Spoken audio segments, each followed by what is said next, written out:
and welcome back to this week's edition of our From the Bench podcast, live from the Millstone Family Restaurant here in Spearfish. It's time to cover some more baseball here on KDSJ-TV. I'm your host, Clayson Davis, former Black Hill State University Yellow Jacket and a bench warmer, since this is the From the Bench podcast. Also, head of production with KDSJ-TV as well, part of the Riverfront Broadcasting sports team. As last week, we talked with head rodeo coach Glenn Lammers from Black Hill State University Rodeo. They're currently taking part in the College National Finals Rodeo in Casper. And for this 23rd episode of our From the Bench podcast series that started last fall, it's back to baseball, and this time checking out some Belle Fourche Post-32 Bronx baseball. And one man who has all the answers to that, and that is head coach Randy Doren, who joins us with our podcast. Coach Doren, thank you for the time. I appreciate it, Clayson. Glad to be here. As the Bronx, we've seen them a few times here on KDSJ Sports, and you guys first kicked off you guys had your season started, but Spearfish Post 164 started their season versus the Bronx, and the Bronx had a very impressive win here in Spearfish as well. And they also took part in the Allen Tellinghusen Senior Legion tournament as well, going 3-1 in that tournament as well, getting third place in the Tellinghusen tournament. So, Coach, I guess to lead off this episode, what's your thoughts on this Legion season so far for the Post-32 Bronx? Yeah, like you said, had a good start to the season. It's always a fun time when Belle Fourche and Spearfish play each other. It's two programs that put in a lot of work, a lot of respect for each other. I got a lot of respect for Coach Laux and what he's doing there, and a lot of crossover between the two. I mean, Coach Laux, he works up in Belle Fourche. I work in Spearfish. So, it's just kind of always a good time when we play each other. It's always a great game. The atmosphere is always amazing.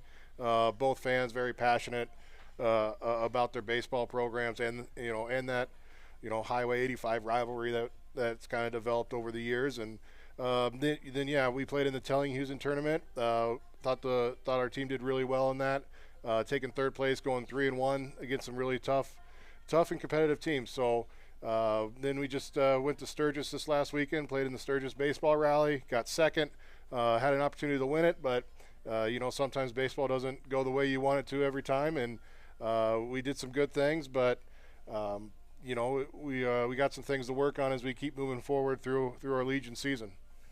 And talk a little bit about that Sturgis baseball rally. Again, you guys got second place, lost to Sturgis in the final game for the tournament, but overall a pretty successful weekend when it comes to the Sturgis rally tournament. So, Coach, just talk about not just with the Sturgis rally tournament, but the Tellinghusen tournament, the performance of your Bronx with these last two tournaments the past two weekends. Yeah, I mean, at the Tellinghusen, we started off Friday against a team out of Billings, Montana.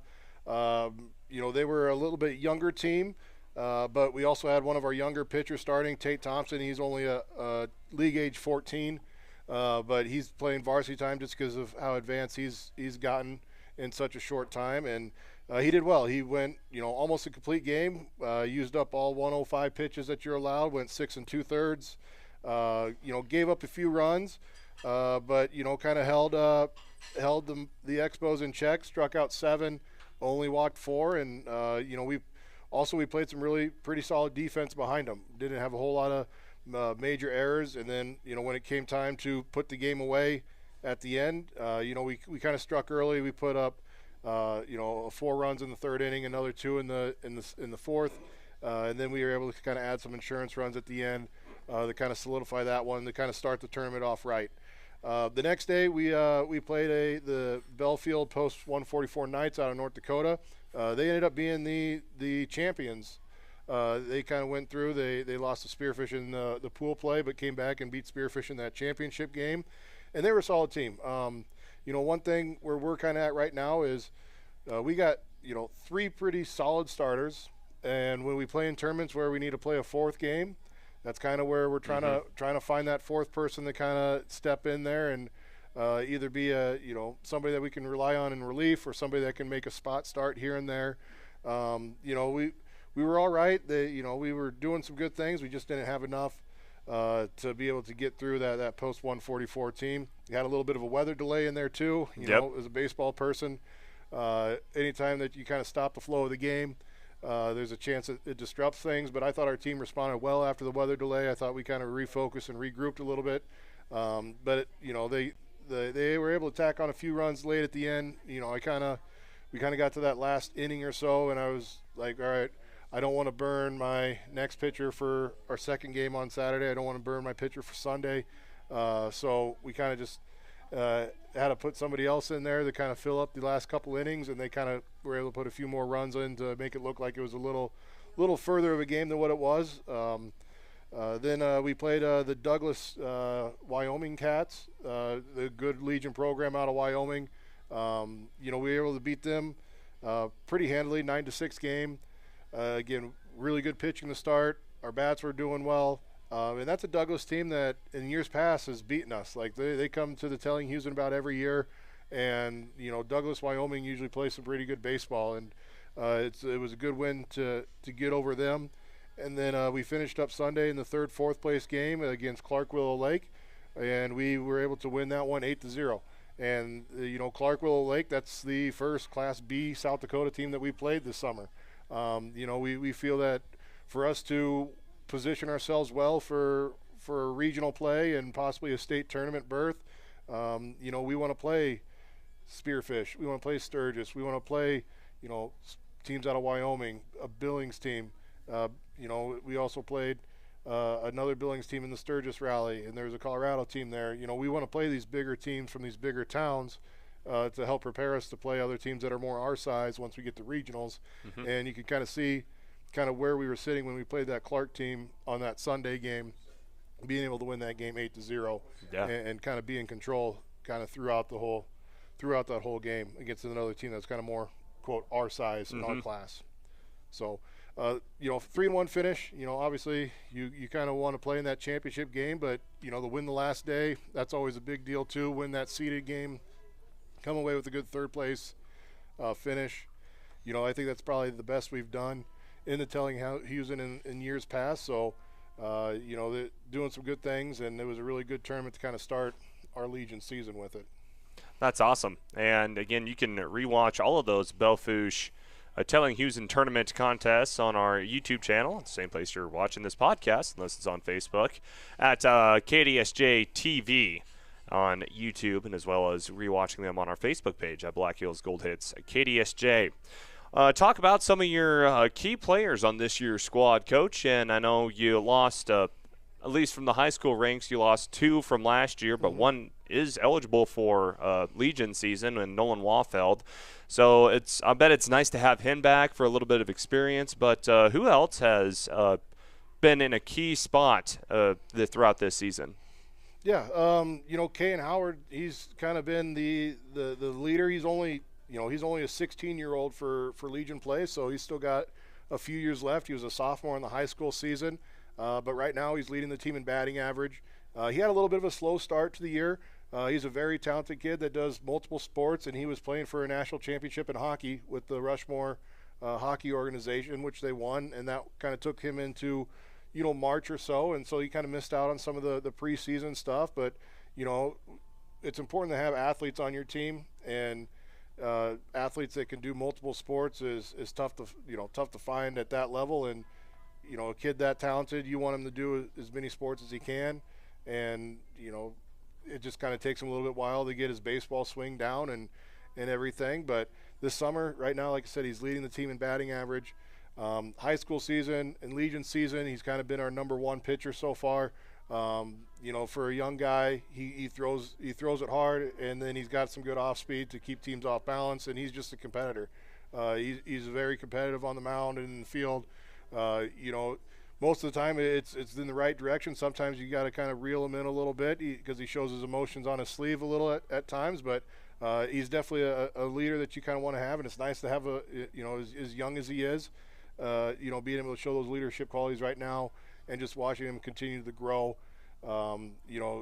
Between high school and Legion, we've seen a lot more with his at-bat presence, and then he's just continuing to do what he can do and and kind of show what he does on the mound as well. And really looking for him as we move on to kind of keep working, keep improving, and then, kind of bringing his teammates along with him. So it's kind of started around there. Anytime you have a team that's, winning games, you got to look to your catcher. We've got a really good catcher, an 18-year-old senior Harvey Walding. He's kind of been my starting catcher for 2-3 years now.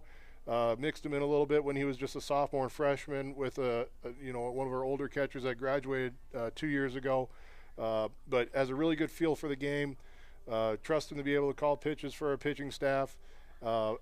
Hitting wise, kind of sits right in that 3 spot, so it's productive at bat. He gets on base, relatively quick for a catcher as well, so I don't have to worry about my catcher being on base and slowing things down on the bases. He can steal, he can go first to third, he can do all those things, and just has a pretty good baseball IQ on him, and that's a big deal. I mean, if you want to win games, you got to be able to have a catcher that can kind of control the opponent's run game.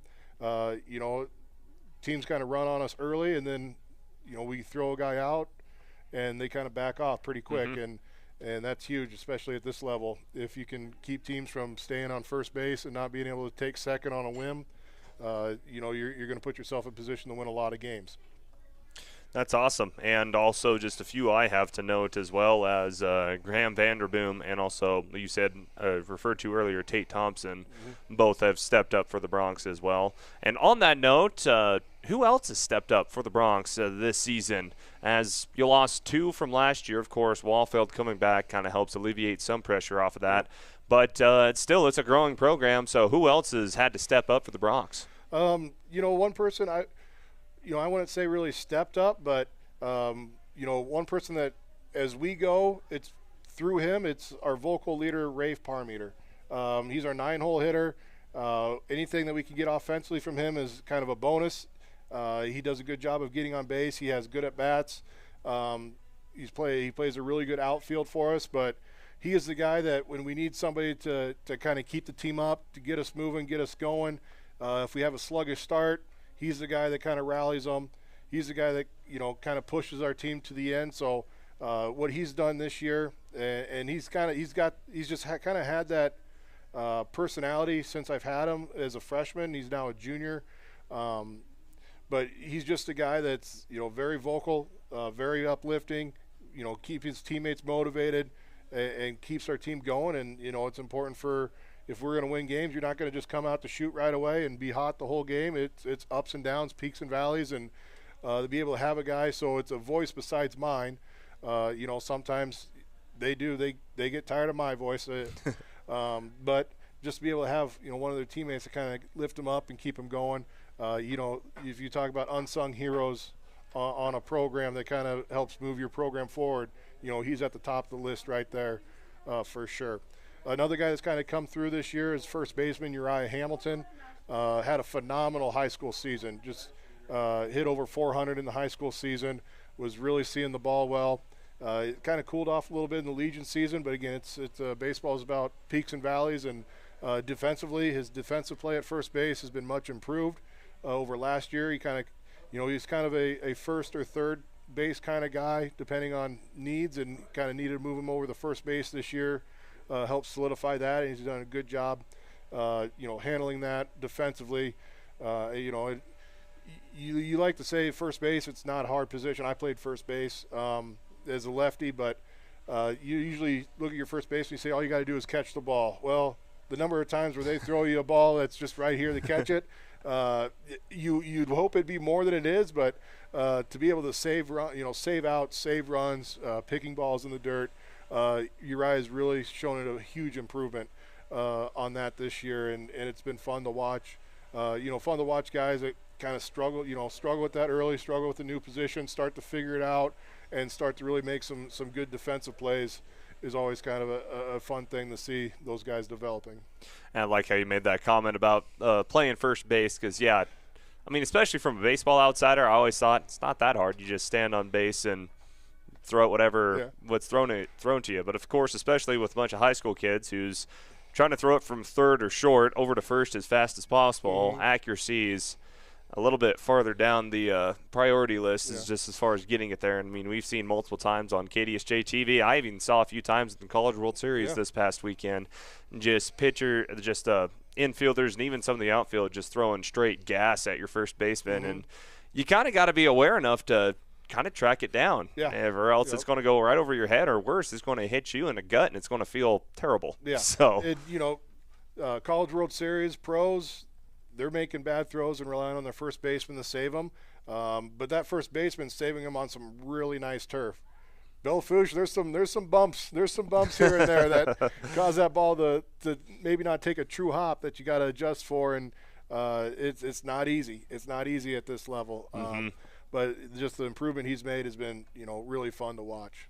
And speaking of College World Series, you guys are heading to Omaha. Here soon. Yep, we're loading up tomorrow. Going to make our way down. Hopefully we're trying to get to one of the Thursday, if necessary, games if possible. Kind of was hoping for some upsets to make that a little bit more likely. Right now, I mean, Coastal Carolina and LSU, they're just in the driver's seat. They're fun to watch. But Arkansas pitcher throwing no-hitter first time since 1960 yesterday. Always something special going on down in Omaha, and we're going to take the team down there this weekend. We're playing, it's called the Ralston Round Robin. We're playing Omaha North, Ralston, Nebraska, and then another team out of Missouri.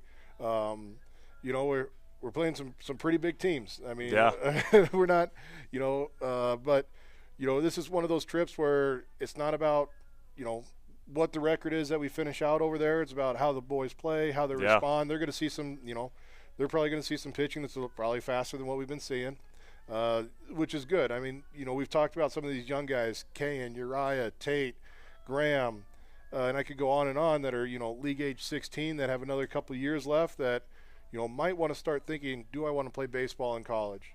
And, going down there to see pitchers throwing in the 80s and, it's a little bit eye-opening, and it can also kind of be reassuring that, like, if you can, have a good at-bat or two, it's like, hey, I can play with these guys that are in the Omaha area where you've got all these resources available and all these opportunities.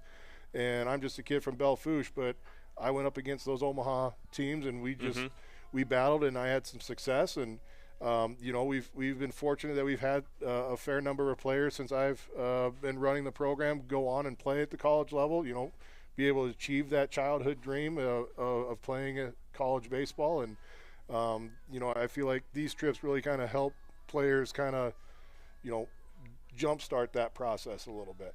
Yeah, and on my list, you have one of your Legion players this year, Nolan Walfeld, is a collegiate baseball player over there at Bismarck College. So being able to use this as another sort of, I don't know if you would want to call it tradition, but just another thing to keep the kids, like, it's not just you play games throughout the summer, but you have other things to look forward to as well. As for like most other teams, like an opportunity like this comes up, like in basketball, or football, you make the state tournament or the state championships. Well, for Legion season, you guys can just sign up and go do this, which is another cool opportunity. So as far as how do you use this opportunity to go to the College World Series, as far as using that into your coaching methods, as far as progressing the team throughout this summer? Well, in years past when we've gone down, we try and get, into the stadium as early as we can. Like, as soon as they let people in, we try and get in there, hopefully catch some batting practice, catch some fielding drills. If you want to get better, you can get better by doing, and you can get better by watching the best do what they do. And to be at those games, to watch the batting practice, watch these Division I college baseball players prepare for games and be ready to go like they are. It's, it's really something that hopefully those guys will emulate a little bit. Some of our guys, I don't think have the best approach when they're in the on-deck circle, but they don't necessarily. You could watch your favorite MLB team on TV whenever you want, but how many times do they show the guy on the on-deck circle and how he's preparing for the game? Well, now you see that. What are you doing between innings to get better? Are you just kind of lazily throwing the ball back and forth? Well, what are the guys at the College World Series doing? You don't see that when you watch the game on TV. So it's just those little things. And in baseball, those little things are kind of what adds up to make a team, a marginal team good, a good team great. and a great team as a state champion. And, as we're able to pick those little things up through the years, I think that's kind of really helped boost our process. And it also just gives these kids opportunities. We went to the College World Series a few years ago for the first time, and that was for, I think, 90% of our team. That was the first time they've ever experienced it. A few years back, we went down to a Colorado Rockies game. We played in a tournament in Colorado. A couple of guys that might have been Rockies fans, which I'm sorry for, they might have been to a game, but there's some guys that was their first ever Major League Baseball game. And, just giving those guys those opportunities through our program, that's a huge thing from what myself and the board want Post 32 baseball and Belle Fourche baseball to be about. Is we're going to play, we're going to play a lot of games. We're going to be competitive. We're going to, build these players up as they age through the system. But also we want these players to have experiences that, all the players that have kind of graduated out and kind of aged out, when they get to that final game and they kind of say, what was your favorite memory? It is the Colorado trip watching the Rockies game. It is the College World Series trip, watching that game. You got to watch LSU play 2 years ago, the year that they won the national championship. We got to watch them play and win that game in extra innings on a walk-off home run.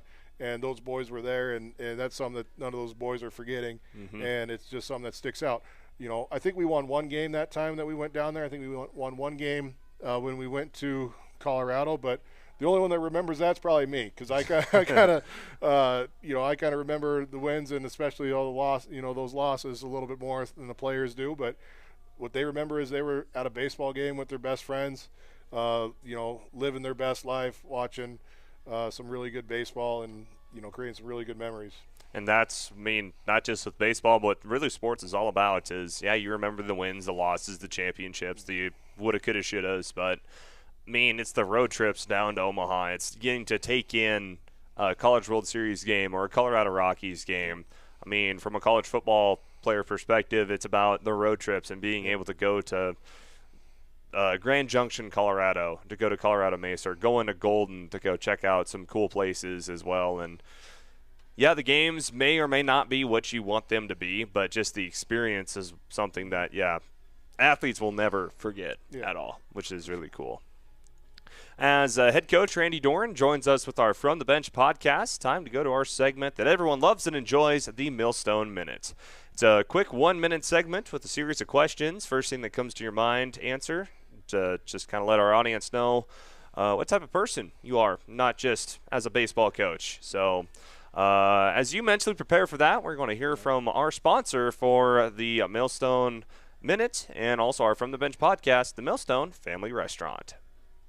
Food at a fair price. That's what you expect, and that's what you'll get at the Millstone Family Restaurant in Spearfish. Perfect for breakfast, lunch, or dinner, or to grab a bite to eat before or after the game.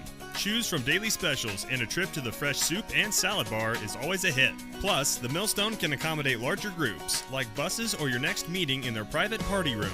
So, if it's just you and a friend or the whole team, get a great meal at a great price. The Millstone Family Restaurant in Spearfish.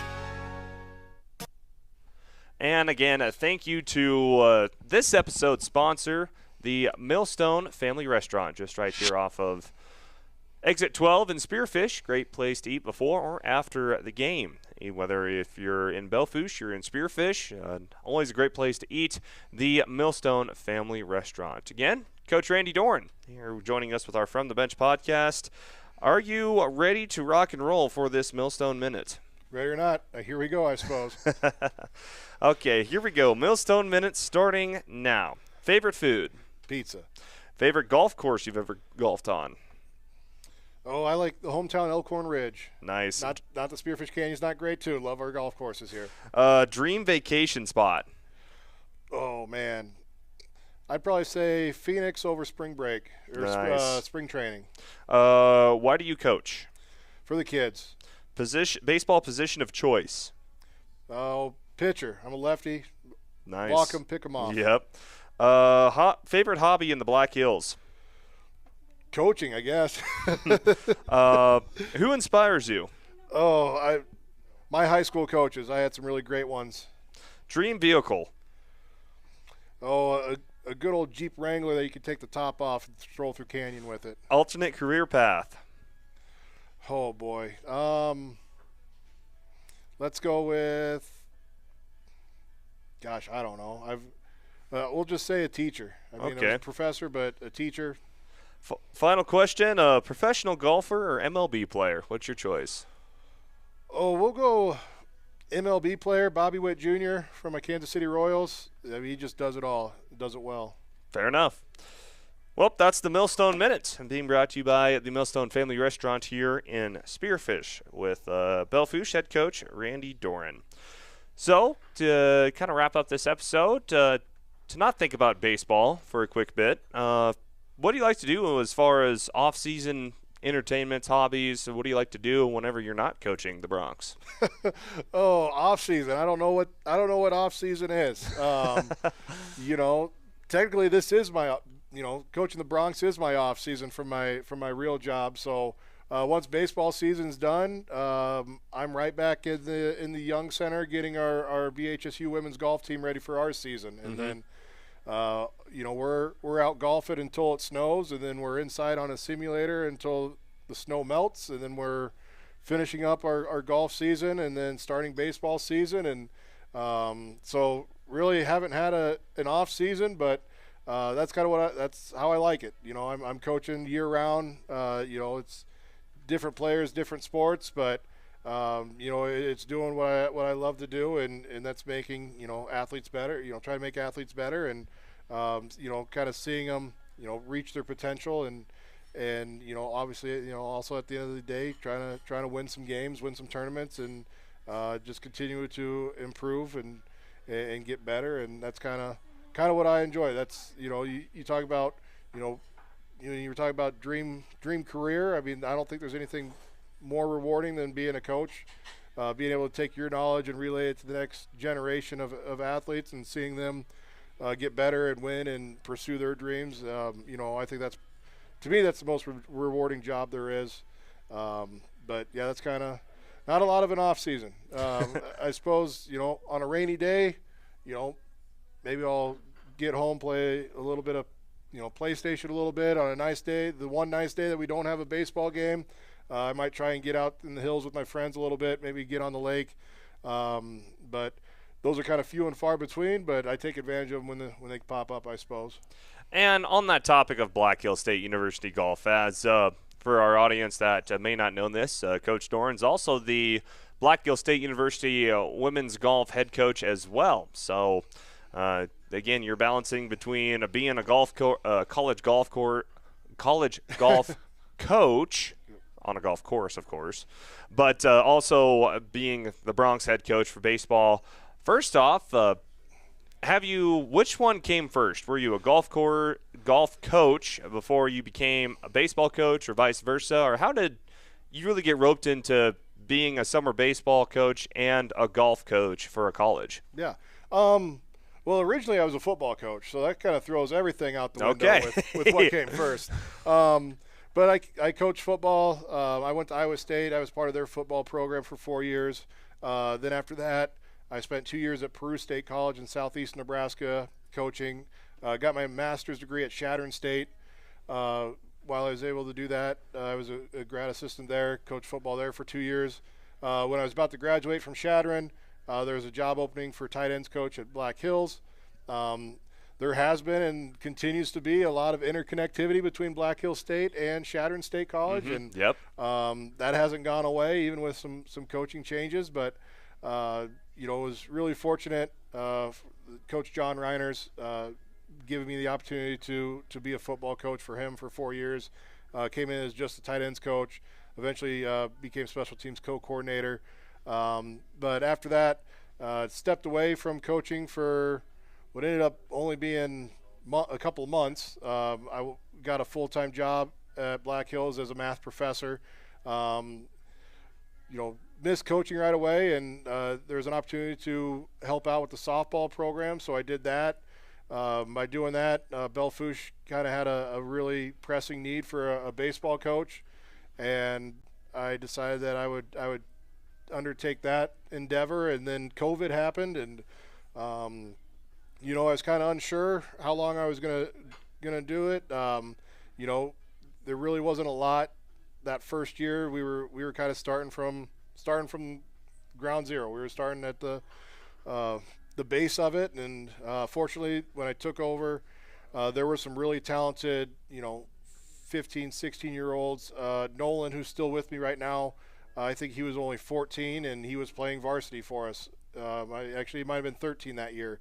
He was 13, and he was playing shortstop and pitching for us on varsity because we needed somebody in there, and he was the best we had available. But kind of reflecting that first year, we had a lot of young guys that were really capable.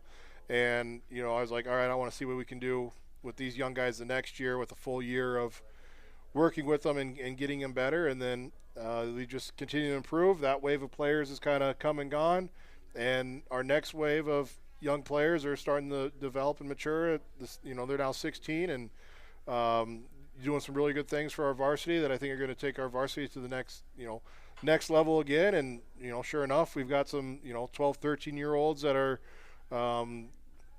probably just as advanced, if not more advanced, than our current group was at that age. So we're just continuing to build there. But, the baseball side of it came first. I took over as the interim golf coach 2 years ago, and then then they removed the interim tag after that first year, and now I'll be going into year 3, and that's coming up quick. It still feels like I'm still finishing up year 1 of golf, but no, it's been a great time. We've seen a lot of, our golf program's seen a lot of growth since kind of taking over. We've got some really good players returning, and I got a couple of really good freshmen coming in, and we're really excited for what we're going to do next year. And but first things first, got to get through summer baseball. We got regionals and state with these guys, and we got a chance to, if we keep working and kind of shore up some of the mistakes we've been making, we could do some really good things the rest of the summer too. I'm intrigued to know how you balance your roles between, of course, being a baseball coach and also, I'm sure you can't just put golf completely off to the side during the summer season, as of course you got fall coming up as well. Okay. But how is that role of balancing baseball and being a collegiate golf coach? Why do I keep saying course? Collegiate golf coach as well. Yeah, I mean, it gets a little busy at times, but like you said, this summer, NCAA-wise, I'm not allowed to, I guess, yeah, interact with the athletes as much as I would want. I wish I could be like, hey, we're going to the golf course today at 1. Make sure you're there. We're going to work on some things. NCAA kind of, frowns on some of that stuff. But, spend some time. I'm finally, finalizing our fall schedule for golf right now, getting the road trips, all those things finished up.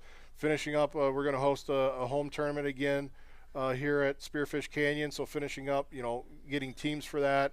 Recruiting, always recruiting some class of 2026 athletes right now, some pretty talented ones that, I'm hoping to kind of get a jump start over some of our competitors a little bit. So there's always stuff going on,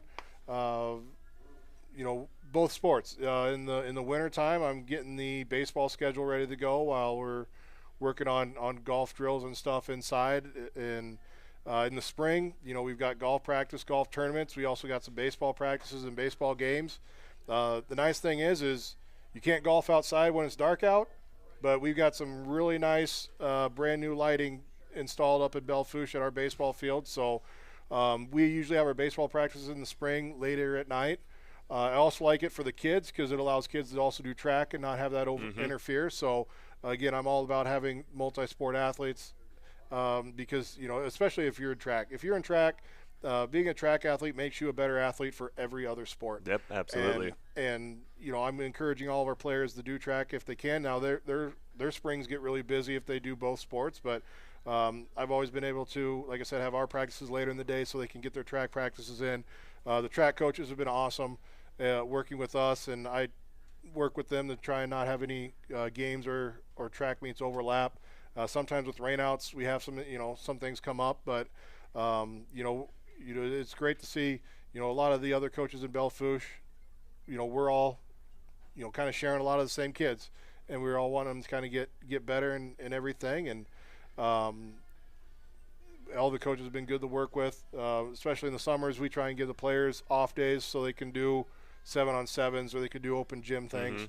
And, I know the basketball and football coaches, they're also, willing to let our players, during the winter do some hitting, do some light throwing. I don't want them doing much because I don't want basketball players' arms being dead on them during their season because they got to focus on what's in season first and foremost.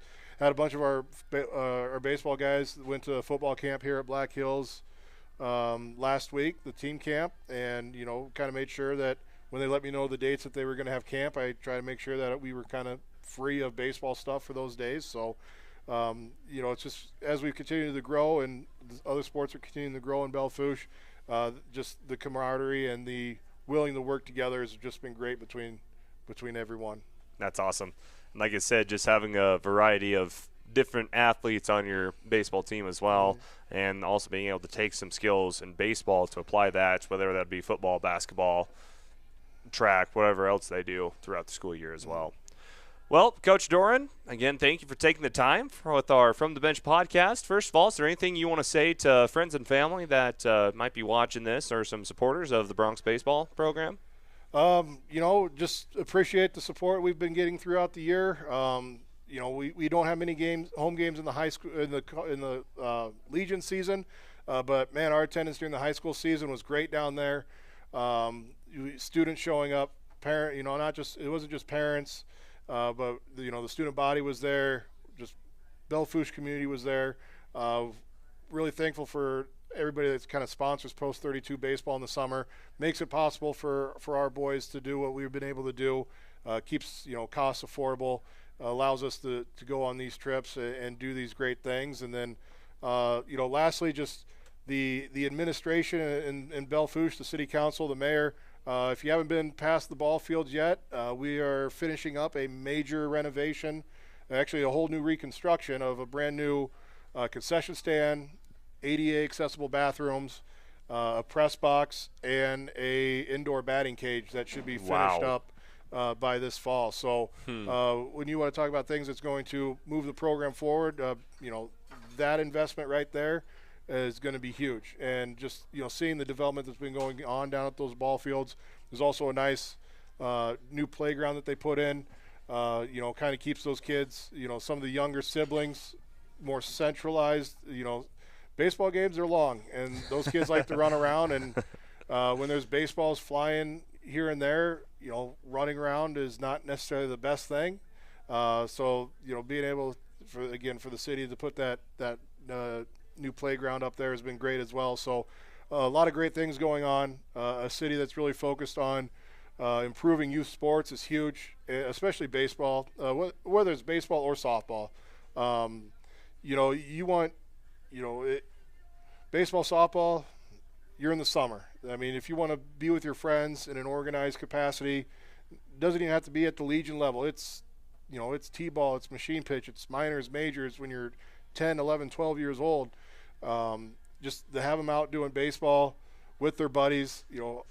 Other times you might not be able to see your friends when you're not in school, and also it kind of keeps you in an organized sport, keeps you out of trouble a little bit too, because when you're not in school all day and you've got nothing to do in the summer, that's kind of where trouble starts to brew. But again, just whether it's baseball or softball, just the commitment that the city's made to improving the youth sports, especially our summer youth sports, again, is just it's a big deal, and it's awesome to see, and been great to see the things that they've done and continue to do for the youth up in Belle. That's awesome. Well, that is, I think that'll wrap up our episode of our From the Bench podcast with head coach Randy Doren. Coach Doren, again, thank you. It's always a pleasure talking with you. And in order to rewatch this episode and all of our other former From the Bench podcast episodes on our YouTube channel, go to our YouTube channel at KDSJ-TV, and you can rewatch any of our previous 22 episodes of our From the Bench podcast for free. Again, you can find that on our YouTube channel at KDSJ-TV. Also want to thank our camera guy. Didn't give him a shout-out in the beginning of it, so he's probably disgruntled he's not getting his credit. But Paul James from Eagle Country 95.9, 96.3, he's doing a lot with Riverfront Sports as well, helping us out as well.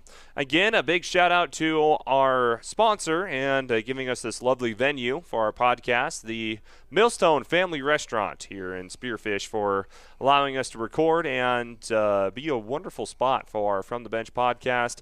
I'm your host, Clayson Davis, signing off with another From the Bench podcast episode. We'll see you guys next week.